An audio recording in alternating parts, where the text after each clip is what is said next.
Finalists here at Brazil in 2014, so I suppose I should do my Brazil around about those 4 semi-finalists and who might progress to the final. It's going to be difficult because we've got 4 of the big countries, haven't we? 4 of the superpower nations in terms of world football going through. And it's difficult to predict. Whereas in the rest of the knockout stage, I think what we've seen in the last 16 and the quarter-finals is that the favourites have always managed to get through somehow. It's not been easy. A lot of them have gone to extra time. A couple of them went to penalties. But somehow the big teams have found a way.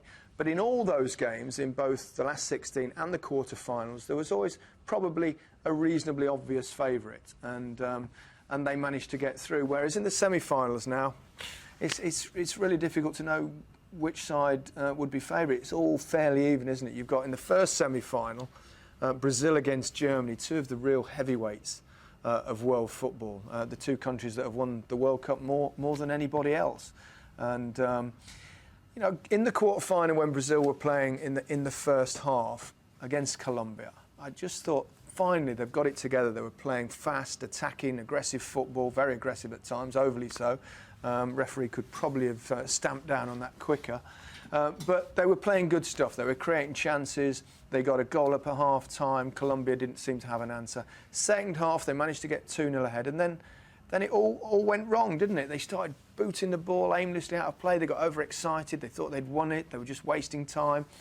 Silva got a silly second yellow card in the tournament. Such an important player, Thiago Silva, for them. Their captain, their leader, their best defensive player, quite possibly their best player, certainly now that Neymar's injured. Then Neymar gets injured with a couple of minutes to go. Their star forward, the poster boy in this World Cup. And all of a sudden you're thinking, well, how are they going to do it now? Can they still do it? And then you think, well, they're playing Germany. Why do things always go so well for the Germans? I don't know. But it remains to be seen. They've still got good players that can come in those positions. Dante, of course, who's been a hugely important player for Bayern Munich over the last